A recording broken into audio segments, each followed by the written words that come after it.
याद बहुत आते हैं मुझको तू और अपना गाँव, कच्ची पगडंडी के रास्ते और नीम की छाँव, कच्ची पगडंडी के रास्ते। चेहरा मासूम जिया नी तेरे दिल च शैतानी, चेहरा मासूम जिया नी तेरे दिल च शैतानी, मेरा दिल लुटी जावे नी तेरे गल वाली ही गानी, मियां तू मेरी तू है जग है। रूट मीन स्क्वायर मतलब आरएमएस। यहाँ हम पढ़ने वाले हैं आईआरएमएस, ईएमएफ, आरएमएस। और एक बात बता दें कि आज के बाद इस टॉपिक में कभी भी तुम्हें कोई भी प्रॉब्लम नहीं आने वाली है। जितने भी डाउट्स होंगे सब यहाँ क्लियर हो जाएंगे, जो भी इम्पोर्टेंट क्वेश्चन होंगे वो भी यहाँ कराए जाएंगे, और जितनी भी इसके अंदर ट्रिक पॉसिबल होंगी वो भी तुम्हें कराई जाएंगी। और कॉन्सेप्ट तो मैं हमेशा बताता हूँ, तुम्हें कोई भी चीज़ मिस होने वाली नहीं है। तो स्टार बना के लिखो रूट मीन स्क्वायर। देखो इसके नाम में होता है स्क्वायर मीन रूट, मतलब पहले किसी चीज़ का स्क्वायर करो, फिर उसका मीन मतलब एवरेज निकालो, फिर उसका रूट निकाल दो। अब स्टार बना के लिखो root mean square value of AC. पहले अल्टरनेटिंग करंट के बारे में पढ़ेंगे, फिर हम पढ़ेंगे ईएमएफ आरएमएस के बारे में। देखो सिंपल सी डेफिनेशन सस्ती वाली, the value of direct current which produce the same heating effect in a given resistor as is produced by the given alternating current when passed from the same time। मुझे पता है बहुत सारे बच्चों की बात समझ में नहीं आई होगी, इसलिए इसको समझेंगे हम इस दो एग्जाम्पल की हेल्प से। देखो मान लो कि ए वाला बल्ब बराबर बराबर ब्राइटनेस दे रहे हैं। अगर ये दोनों बराबर बराबर ब्राइटनेस दे रहे हैं तो इसका मतलब है कि जितनी हीट इससे रिलीज हो रही होगी उतनी हीट इससे भी रिलीज हो रही होगी। सिंपल सी बात है, जैसे मान लो कि हमने 10:15 पे बल्ब ऑन किया, दोनों स्विच ऑन किए, फिर हम देखते हैं 10:23 पे, मतलब सिर्फ हमने 8 मिनट इसको ऑन करके रखा, तो जितनी हीट इसने प्रोड्यूस करी होगी उतनी हीट इसने भी प्रोड्यूस करी होगी। और एक बात बता दें कि जो रेजिस्टेंस इसका है वो रेजिस्टेंस इसका भी है।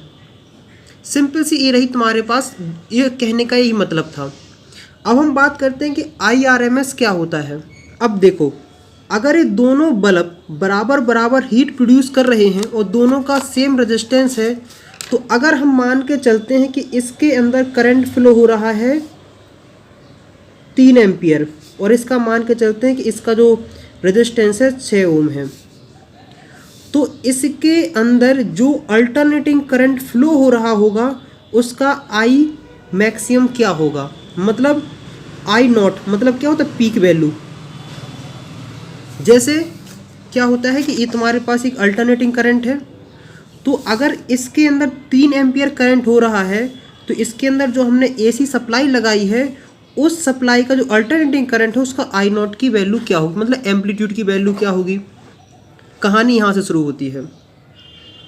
अगर हम मान के चलते हैं कि इसका वोल्टेज है 18 वोल्ट, तो जो यहाँ हम एसी सप्लाई ले रहे हैं, एसी सप्लाई में जो इस तरीके से वैसे बनेगा, तो बेसिकली ये होता है ईएमएफ। तो इस ईएमएफ के एम्पलीट्यूड का क्या वैल्यू होगी, बात समझ में आ रही कि नहीं आ रही है। आखिरकार ये कंडीशन कब की है, कंडीशन तब की है जब दोनों का रेजिस्टेंस बराबर हो। रेजिस्टेंस बराबर हो तो दोनों बराबर ग्लो करेंगे और इन दोनों में बराबर बराबर हीट प्रोड्यूस होगी। तो इसकी हेल्प से हम निकाल सकते हैं। देखो तो यहाँ कॉन्सेप्ट आता वो आता आईआरएमएस का। अगर कभी तुम्हारे पास क्वेश्चन आए कि अल्टरनेटिंग करंट का कौन सा करंट डायरेक्ट करंट के बराबर होता है, वो होता आईआरएमएस। मतलब ये जो आईआरएमएस की वैल्यू होगी ना इसकी, वो होगी 3 एम्पियर। क्योंकि देखो कई अल्टरनेटिंग करंट में कई टाइप के करंट होते हैं। पहला सिंपल सा पीक वैल्यू होती है, एम्पलीट्यूड मतलब मैक्सिमम वैल्यू, फिर होती है एवरेज वैल्यू और फिर आती है आरएमएस वैल्यू। तो जो होता है वो होता है आईआरएमएस। अब हाँ सुनो, एक क्वेश्चन और पूछा जा सकता है कि जो अल्टरनेटिंग ईएमएफ है उसका कौन सा ईएमएफ डायरेक्ट वोल्टेज के बराबर होता है, तो वो होता है ईएमएफ आरएमएस। तो अगर हम पूछें कि जो तुम्हारे पास एसी सप्लाई है इसमें ईएमएफ का आरएमएस क्या होगा, वो होगा 18 वोल्ट। कंफर्म कि नहीं कंफर्म? अब कुछ बच्चे सोच रहे होंगे भैया आपने ईएमएफ जो ईएमएफ आरएमएस का डेफिनेशन नहीं लिखवाई है, तो मैं कहूँगा कुछ नहीं, जहाँ डायरेक्ट करंट लिखा है ना वहाँ लिख दो क्या, study voltage. Study voltage will produce the same heating effect in a given register S is produced by the given alternating current की जगह लिख दो वोल्टेज। वोल्टेज लिखते हैं या फिर कई जगह देखने को मिलते हैं ईएमएफ, अल्टरनेटिंग ईएमएफ। इस तरीके से तुम्हारी सेम टू सेम डेफिनेशन बन जाएगी, मतलब एक डेफिनेशन याद करनी दूसरी अपने आप याद हो जाएगी। देखो तो हम क्या देखते हैं कि आईआरएमएस में और पीक वैल्यू में क्या रिलेशन होता है। IRMS is equal to 0.707 I nought या फिर 1/√2 ऑफ आई नॉट। और बता दें कि ईएमएफ का RMS is equal to 1/√2 E nought या 0.707 ई नॉट। देखो टेंशन लेने वाली बात नहीं है, तुम्हारे हर डाउट्स यहाँ क्लियर हो जाएंगे। तुम्हें हर एक मतलब समझ में आएगा कि आईआरएमएस क्या होता है, ईएमएफ आरएमएस क्या होता है, तो धीमे धीमे देखना आगे आगे बढ़ते जाएंगे। और हाँ एक बात बताएं, अगर तुम्हें रियल मतलब समझना है, बिल्कुल बिल्कुल डिटेल में जाना बहुत इंटरेस्ट है अगर तुम्हें कि आखिरकार रियल मतलब आईआरएमएस का क्या होता है, आरएमएस का क्या होता है, तो इससे पहले मैंने एक वीडियो बहुत बिंदास अपलोड करी है जहां से तुम्हारे हर एक डाउट्स किसी भी कंपटीशन लेवल तक के क्लियर हो जाएंगे और तुम्हें वहां से रियल मतलब समझ में आ जाएगा। अगर यहाँ जैसे समझ में नहीं आ रहा है वो वाली वीडियो देखें, लिंक डिस्क्रिप्शन में है। देखो अब हम पता लगाना चाहते हैं कि इसमें आई नॉट की वैल्यू क्या होगी। देखो तो I RMS is equal to direct current, confirm है, और I RMS is equal to 1/√2 of I naught. तो इसको इसके बराबर करोगे तो direct current is equal to 1/√2 I naught. तो I naught is equal to I√2। I की वैल्यू कितनी है 3 एम्पियर, तो ये हो जाएगा इतना। अगर किसी को याद हो तो बता दूं कि √2 की वैल्यू होती है कितनी। √2 की वैल्यू जो देखने को मिलती है वो होती है 1.414। अगर जिसे नहीं पता है कि रूट कैसे निकालते हैं तो इससे रिलेटेड वीडियो अपलोडेड है, बहुत बिंदास है। तो आई नॉट की वैल्यू हमें देखने को मिलेगी, जो हम देखते हैं तो इसकी वैल्यू रख दो 1.414 इंटू 3, 12 4 12 4, मतलब इसमें जो अल्टरनेटिंग करंट फ्लो हो रहा है उसकी मैक्सिमम वैल्यू होगी, आई नॉट की वैल्यू होगी 4.242। कन्फर्म है। हाँ अब किसी के दिमाग में आ रहा होगा कि ईएमएफ की इस मैक्सिमम वैल्यू क्या होगी, तो बता दें कि ईएमएफ का RMS is equal to direct voltage, और जानते हैं कि ईएमएफ का RMS is equal to E nought upon √2। तो कुछ नहीं करो, इसके बराबर कर दो, तो बी इज इक्वल टू √2। तो आगे बढ़ते हैं तो हमें देखने को मिलता है E naught is equal to b√2। B की वैल्यू कितनी है 18√2। ये रहा तुम्हारे पास आंसर, सबसे सिंपल सबसे सस्ता वाला। हाँ एक बात और बता दें कि जो हम लोग बोलते हैं कि हमारे घर में 220 वोल्टेज आ रहा है, तो एक बात बता दें कि 200 वोल्टेज क्या है, 220 वोल्टेज क्या है, ए ई नॉट की वैल्यू है या फिर ईएमएफ का आरएमएस है या ईएमएफ का एवरेज वैल्यू है। तो बता दें कि जो 220 जो हम लोग जनरली लाइफ में यूज़ करते हैं वो कुछ नहीं, वो है आरएमएस वैल्यू। अब कोई के दिमाग में आ रहा होगा कि आरएमएस को हम जनरली क्यों इतना प्रेफरेंस देते हैं, तो मैं बता दूं इससे पहली वाली जो वीडियो काफ़ी डिटेल में समझाया, लेकिन फिर भी बता दें कि आईआरएमएस को इसलिए देते हैं क्योंकि instantaneous power is directly proportional to voltage का स्क्वायर।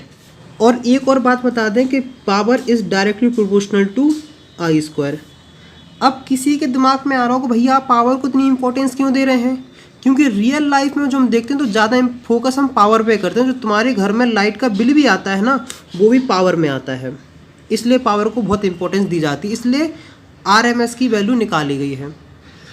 हाँ, एक बात और बता दें कि IRMS या EMF RMS जो एक बेसिकली प्रैक्टिकल तरीके निकाला गया था। प्रैक्टिकल कुछ ऐसे हुआ कि दोनों बल्ब को बराबर बराबर टाइम के लिए इनने ऑन किया, ऑन करके रखा। जब दोनों को ऑन करके देखा तो इनमें देखा कि दोनों की रेजिस्टेंस बराबर बराबर थी, तो दोनों लोग बराबर बराबर ग्लो किए, मतलब दोनों को बराबर बराबर ग्लो करना था।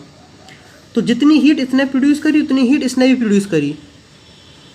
तो इसकी हेल्प से हमने पता लगा लिया था कि इसमें आखिरकार कितनी अमाउंट का करंट फ्लो हो रहा होगा, मतलब इसकी क्या वैल्यू होगी। अब हम एक क्वेश्चन और करते हैं। देखो, क्वेश्चन है कि आखिरकार हमारे पास जो हमारे घर में सप्लाई आती है वो आती है 220 वोल्टेज, और मैंने बता दिया है कि ये होता है EMF का RMS। कंफर्म है? हाँ, अगर मान लो तुम्हारे पास एक घर में बल्ब लगा हुआ है, AC सप्लाई आ रही है, हमने बोल दिया कि इस A आ रही है 220 वोल्टेज, और इसका रेजिस्टेंस हम मान के चलते हैं कि 110 ओम है। तो मैंने बोला कि A क्या होता है RMS वैल्यू। तो अगर मैं तुमसे पूछूं कि इसके अंदर IRMS की वैल्यू क्या होगी, तो मैं क्या कहूँगा कि तुम्हें सिंपल सा यूज़ करना क्या, Ohm's law, B = IR। B की वैल्यू क्या है 220 वोल्टेज, A I की होगी, और R I = 220/110। इसका आंसर आएगा 2, मतलब IRMS की वैल्यू होगी 2।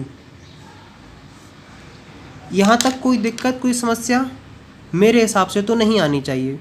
अब हाँ, एक इम्पोर्टेंट और बात बता दें, अगर किसी के दिमाग में आ रहा होगा कि इसी ओम्स लॉ को हम लोग I0 मतलब पीक वैल्यू में कैसे लिखें, E0 के फॉर्म में कैसे लिखें, तो बहुत सिंपल सा बात है। देखो, बेसिकली क्या है, BRMS है, और हम जानते हैं कि EMF ऑफ RMS की वैल्यू क्या होती है, तो हम देखेंगे E0/√2, और IRMS की वैल्यू क्या होती है, I0/√2।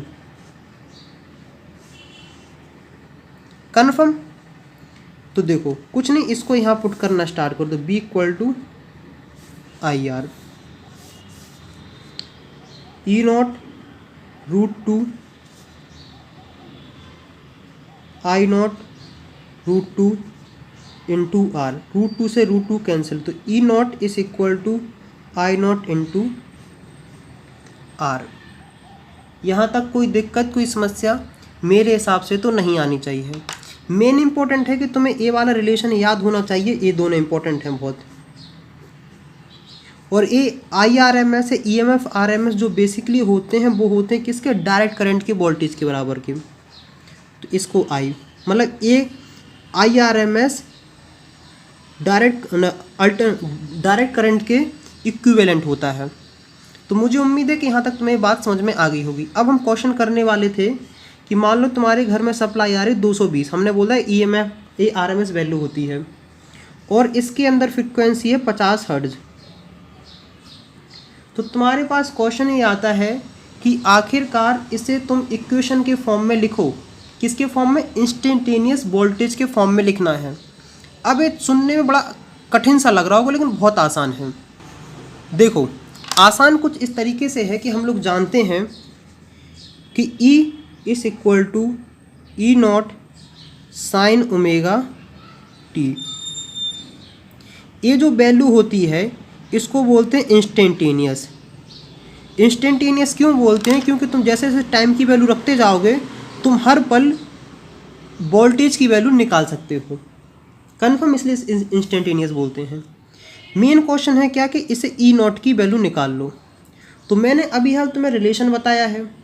रिलेशन क्या बताया है कि ERMS = E0/√2। तो हम क्या देखेंगे कि E0 = ERMS√2।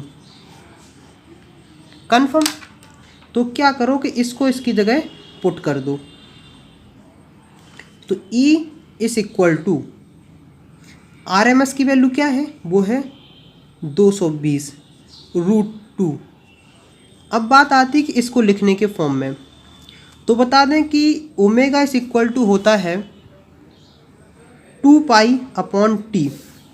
अगर इसे और उसमें हम डिटेल में लिखते हैं तो 2πf होता है। क्या होता है, 2πf। f क्या होता है, फ्रीक्वेंसी होती है, और फ्रीक्वेंसी की वैल्यू यहाँ हमने दे रखी है 50 हर्ट्ज। तो इसको हम किस तरीके से लिखें, हम लिखेंगे sin 2π × 50 × t।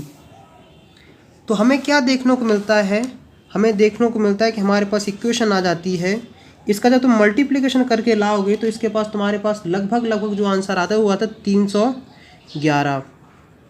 मतलब कि जो हमारे घर में सप्लाई आती है उसमें E0 की वैल्यू होती, मतलब जो पीक वैल्यू होती उसकी वैल्यू होती 311 साइन। अब क्या करो, इस सबको क्लियर कर दो। 2π की मतलब पाई की वैल्यू भी रख सकते हो, 2 की वैल्यू रख सकते हो, जब सॉरी 500 नहीं 50 है। इन तीनों को सब सॉल्व करके लाओगे उसकी वैल्यू आएगी 314 T। तो बेसिकली ये रही हमारे पास इक्वेशन इंस्टेंटेनियस वोल्टेज की। तो क्या है कि हम हर पल निकाल सकते हैं कि आखिरकार जो तुम्हारे घर में लाइट आ रही है उसमें इंस्टेंटेनियस वोल्टेज की क्या वैल्यू होगी। यहाँ कुछ नहीं, तुम टाइम की वैल्यू रखते जाओगे और यहाँ तुम्हें आंसर मिलता जाएगा। तो मुझे उम्मीद है कि यहाँ तक तुम्हारी हर एक बात अच्छे तरीके से क्लियर हो गई होगी। अब देखो हम एक क्वेश्चन और करते हैं। एक क्वेश्चन इस तरीके से कि मान लो तुम्हारे पास कोई इलेक्ट्रिक बल्ब लगा हुआ है, वो लगा है 12 वोल्ट की बैटरी से, 12 वोल्ट की बैटरी से, और इस बैटरी को हटा के हमने क्या कर दिया है कि यहाँ हमने लगा दिया है AC सप्लाई। तो हमने देखा कि जब DC से कनेक्टेड था और जब AC से कनेक्टेड किया तो इन दोनों में ब्राइटनेस बराबर थी, मतलब ब्राइटनेस में चेंज नहीं आया है। तो जो हमने AC सप्लाई लगाई है उसकी पीक वैल्यू क्या होगी, मतलब E0 की वैल्यू क्या होगी। तो मैंने क्या कहा था कि EMF RMS is equal to 12 volt, मतलब डायरेक्ट करंट के बराबर। और तुम क्या जानते हो कि EMF RMS is equal to E0/√2। इसको रखो 12√2, तो E0 12√2 कन्फर्म। अगर इसी कैलकुलेशन करोगे 12 × 1.414 तो आंसर आएगा 17 वोल्ट। मतलब जो हम AC सप्लाई ले रहे हैं उसकी मैक्सिमम वैल्यू होगी कितनी, 17 वोल्ट। यहाँ पॉजिटिव की और यहाँ आएगी नेगेटिव की। यहाँ तक कोई दिक्कत, कोई समस्या।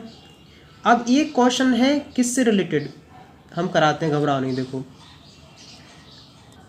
अब देखो इसको बहुत ध्यान से सुनना कि हमने क्या कहा है कि हमारे पास एक क्वेश्चन है कि effective value of current in 50 hertz AC circuit, मतलब IRMS की वैल्यू है कितनी है, वो है 5 ओम।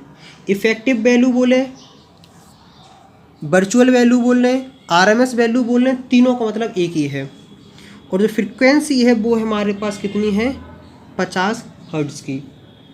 तो इसमें पूछा है कि पीक वैल्यू मतलब I0 की वैल्यू क्या होगी और mean value of current over half cycle, मतलब I एवरेज की वैल्यू क्या होगी हाफ साइकिल में।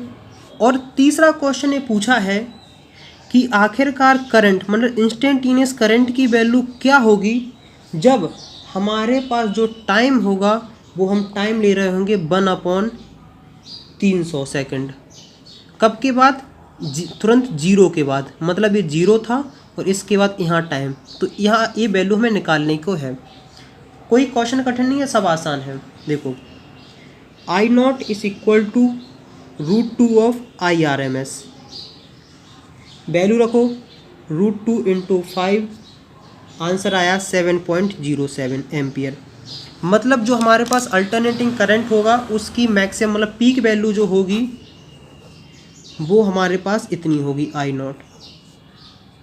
फिर हम बात करते हैं आई एवरेज की, मतलब मीन वैल्यू बोलो एवरेज बोलो हाफ साइकिल के लिए, तो उसका होता है 2 आई नॉट अपॉन पाई।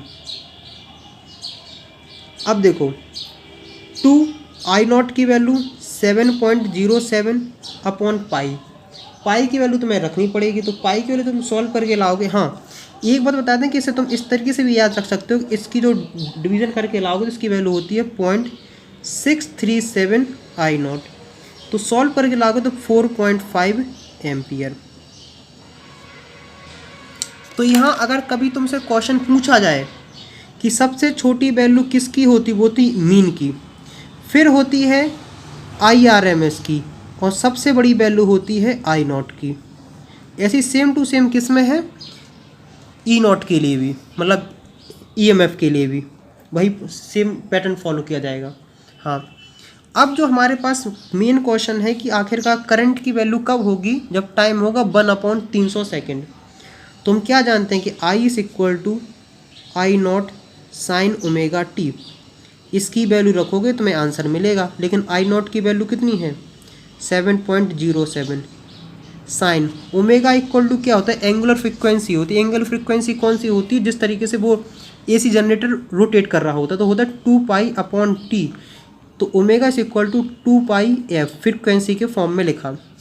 तो अगर हम इसको लिखने को जाएंगे तो हमारे पास हो जाएगा 2 पाई एफ इंटू टी। हाँ अब हम क्या करते हैं और आगे बढ़ते हैं। तो I is equal to 7.07 sine 2 pi की वैल्यू रखो इंटू 3.14 इंटू फ्रीक्वेंसी की 50, टाइम की वैल्यू रखो 300, तो आंसर आएगा 7.07 साइन। आखिर इसकी वैल्यू ना रखो, पाई में रहने दो क्योंकि बहुत कुछ कैंसिल हो जाएगा, 0 से 0 गया और ये 10, तो π/3 आ गया है। और साइन π/3 की वैल्यू तुम्हें याद होनी चाहिए जो होती है √3/2 के बराबर।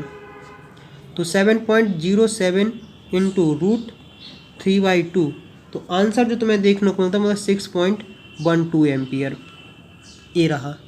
मतलब कि जैसे तुम ऑन करोगे ऐसे साइकिल जाएगी, तो अगर जब टाइम की वैल्यू होगी 1/300 सेकेंड, तो उस समय ये जो करंट यहाँ होगा इंस्टेंटेनियस करंट की वैल्यू होगी वो होगी 6.12 एम्पियर।